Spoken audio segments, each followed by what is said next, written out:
মাত্র 12,000 টাকায় বাইকের নাম্বার করতে পারবে। হ্যাঁ গাইস, আজকে ভিডিওটা যারা সম্পূর্ণ দেখবে তারা কিন্তু নিজেদের বাইক নিজেরাই রেজিস্ট্রেশন করতে পারবে কম খরচে। কারণ বর্তমান সময়ে শোরুম থেকে যদি আমরা বাইক রেজিস্ট্রেশন করতে চাই সেখানে পড়ে যায় 17,000 বা 18,000 টাকা, বলা যায় প্রায় 5 থেকে 6,000 টাকা বেশি। সো তুমি যদি নিজে নিজে করো তাহলে কিন্তু এই 5 থেকে 6,000 টাকা কমে করতে পারবে, টোটালি 12,000 টাকা লাগবে। যাই হোক গাইস, সম্পূর্ণ ডিটেলস থাকবে এই ভিডিওতে। আমি ভাবতেছিলাম পার্ট বাই পার্ট বোঝাবো, তাহলে তোমরা ব্যাপারটা বুঝতে পারবে, নিজেরাই কিন্তু রেজিস্ট্রেশন করতে পারবে। সো আজকের ভিডিওটাতে পার্ট 1 হিসাবে আমি জাস্ট বোঝাবো কি কি ডকুমেন্টস লাগবে, পার্ট 2তে ইনশাল্লাহ কীভাবে সাবমিট করবে, পার্ট 3তে কীভাবে বাইকের নাম্বার পাবে। 3টা পার্টে ভিডিও আসবে ইনশাল্লাহ। সম্পূর্ণ ভিডিও দেখতে হলে অবশ্যই কিন্তু চ্যানেলটা সাবস্ক্রাইব করতে হবে এবং পাশে থাকা বেল আইকনটি অল করে দিতে হবে। তো যাই হোক গাইস, চলে যাই মূল পয়েন্টে। প্রথমত তুমি যখন বাইকটা পারচেস করবে অবশ্যই কিন্তু তুমি ভাববে তুমি কোন জায়গা থেকে বাইকের নাম্বারটা করতে চাচ্ছ। সো ওই হিসাবে তোমাকে কিন্তু বাইক পারচেসের সময় ওইভাবে অ্যাড্রেসটা দিতে হবে। যেমন আমি সব থেকে বড় ভুল করেছিলাম, আমি বাইক কিনেছি উত্তরা থেকে, কিন্তু আমার বাইকের যে কেনার সময় অ্যাড্রেস সেটা দিয়েছি আমার বাসা মানে নবীনগর। সো এখন আমি মিরপুরের নাম্বার করতে পারতেছি না।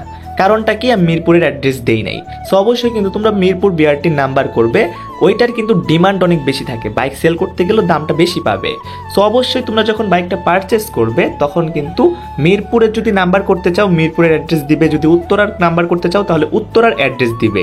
অবশ্যই কিন্তু এই জিনিসটা তোমরা ভুল করবে না। যদি ভুলবশত তুমি ভুল করে ফেলো সেটা চেঞ্জ করতে মোটামুটি 4,000 টাকা লাগতে পারে বা 3,000 টাকা লাগতে পারে।